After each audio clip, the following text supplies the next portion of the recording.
নমস্কার, কেমন আছেন সবাই? আশা করি খুব ভালো আছেন। আমিও খুব ভালো আছি।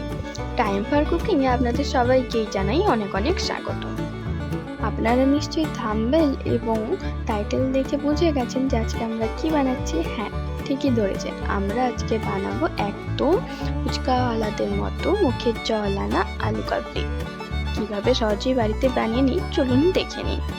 আলু কাবলির জন্য দরকার একটি স্পেশাল মশলা, সেটাই বানিয়ে নেব চলুন। প্রথমে একটি কড়াই ভালো করে গরম করে নিয়েছি। ভালো করে কড়াইটি গরম হয়ে গেলে তাতে দিয়ে দেবো কয়েকটি শুকনো লঙ্কা। শুকনো লঙ্কাগুলো কিছুক্ষণ নাড়া হয়ে গেলে তাতে দিয়ে দেবো জিরে, পরিমাণ মতো জিরেটা দিবেন। দিয়ে ভালো করে সেটা রোস্ট করে নেব। কড়াইটি থেকে যখন গন্ধ বেরিয়ে আসবে তখন ওটি নামিয়ে নেব। বেশিক্ষণ ভাজবো না, তাহলে তেতো হয়ে যাবে। তারপর মশলাটি বেটে নেব। এরপর দেখুন, এখানে আমি আলুগুলো সিদ্ধ করে নিয়েছি আর সব কিছু কেটে রেখেছি, যেমন শসা, পেঁয়াজ, কাঁচা লঙ্কা, ধনেপাতা, একটি নেবু নিয়ে নিয়েছি কাঁচা ছোলা, কাঁচা মানে ভিজিয়ে রাখা ছোলা আর কি নিয়ে নিয়েছি। এরপর আমি আলুগুলো সিদ্ধ করে রেখেছিলাম, আলুগুলো থেকে এবারে চপাগুলো ছাড়িয়ে নেব। একে একে সব চপাগুলো ছাড়িয়ে নেব আমি। এরপর আমি আপনাদেরকে ভিডিওর প্রথমেই দেখেছিলাম তেঁতুলে কিছুটা পরিমাণে জল দিয়ে ভিজিয়ে রেখেছিলাম। সেই ভিজানো রাখা তেঁতুলটি এবার নিয়ে নেব, দিয়ে সেটি ভালো করে চটকে নেব। তাতে যে শিকড় টিকড়গুলো তেঁতুলের থাকে সেগুলো ফেলে দেবো। তারপর সেটি ভালো করে চটকে একদম তেঁতুলের পাল্প তৈরি করে নেব। এখানে আমি তেঁতুলের সাথে কিছুটা পরিমাণ চিনি মিশিয়েছি, কারণ একদম টকটা ভালো লাগে না, সেজন্য একটু টক মিষ্টি যাতে হয় সেজন্য একটু চিনি মিশিয়ে নিয়েছিলাম। এবার আমি আলুগুলোকে দেখুন কুচো কুচো করে কেটে নেব। ঠিক যেভাবে কাটছি আপনারাও সেভাবেই কেটে নেবেন। এই দেখুন, আলুকে 2 পিস করে সেগুলোকে এরকম কুচো কুচো করে দেবো।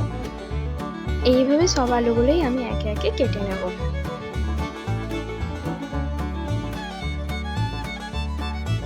এরপর দেখুন, আমার এখানে আলুগুলো কাটা হয়ে গেছে। তারপর আলুগুলো একটি পাত্রে নিয়ে তাতে দিয়ে দেবো একে একে শসা কুচি, পেঁয়াজ কুচি, ধনেপাতা কুচি, কাঁচা লঙ্কা আর ওই ভিজিয়ে রাখা ছোলাগুলো। তারপর দিয়ে দেবো তাতে লেবুটা, ভালো করে রসটা নিচড়ে নেব। লেবুটা দিলে খুব সুন্দর ফ্লেভার আসে, আপনারা নিশ্চয়ই দেওয়ার চেষ্টা করুন। এরপর দেখুন, সেই যে কড়াতে ভেজে রেখেছিলাম শুকনো কড়াতে জিরে এবং শুকনো লঙ্কা বাটাটি এবার দিয়ে দেবো ভেজে রাখা। তারপর দিয়ে দেবো পরিমাণ মতো নুন এবং কিছুটা পরিমাণে চাট মশলা। বাজারে যেই চাট মশলাটি পাওয়া যায় আমি এখানে সেটি ইউজ করেছি। এবার দিয়ে দেবো তেঁতুলের পাল্পটি, দিয়ে ভালো করে মেখে নেব। আমার এখানে মাখা হয়ে গেছে, ব্যাস দেখুন একদম তৈরি হয়ে গেছে। হয়েছে না একদম ফুচকাওয়ালাদের মতো? হ্যাঁ, টেস্টটাও কিন্তু খুব সুন্দর হয়েছিল, পুরো জিভে জল আনা। আমি ভাবতেই পারিনি এত সুন্দর হবে। বলে দিই, আমি যে এখানে রোস্টেড মশলাটি ইউজ করেছি সেটাই কিন্তু মেন মশলা, ওইটা আপনারা কিছুতেই স্কিপ করবেন না। ওটা দিলেই দেখবেন কি সুন্দর গন্ধ এসেছে। এবারে দেখুন, আমি একটি প্লেটে আলু কাবলিটি নিয়ে নিয়েছি, তাতে উপর থেকে দিয়ে দেবো শসা কুচি, পেঁয়াজ কুচি আর একটু চাট মশলা, আর দিয়ে দেবো তেঁতুলের পাল্পটি। এবার দিয়ে দেবো উপর থেকে ঝুরি ভাজা ছড়িয়ে। ব্যাস, তাহলেই তৈরি একদম মুখে জল আনা আলু কাবলির রেসিপি।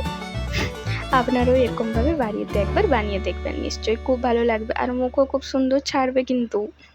ভিডিওটি যদি আপনাদের ভালো লেগে থাকে তাহলে প্লিজ সাবস্ক্রাইব করে দেবেন এবং সাবস্ক্রাইব করে আমার পাশে থাকবেন আর লাইক করে দেবেন। আর কেমন লেগেছে আর আপনার বাড়িতে বানিয়ে দেখবেন কেমন হয়েছে, দুটোই কিন্তু আমাকে কমেন্টে জানাবেন। দেখার জন্য অনেক অনেক ধন্যবাদ।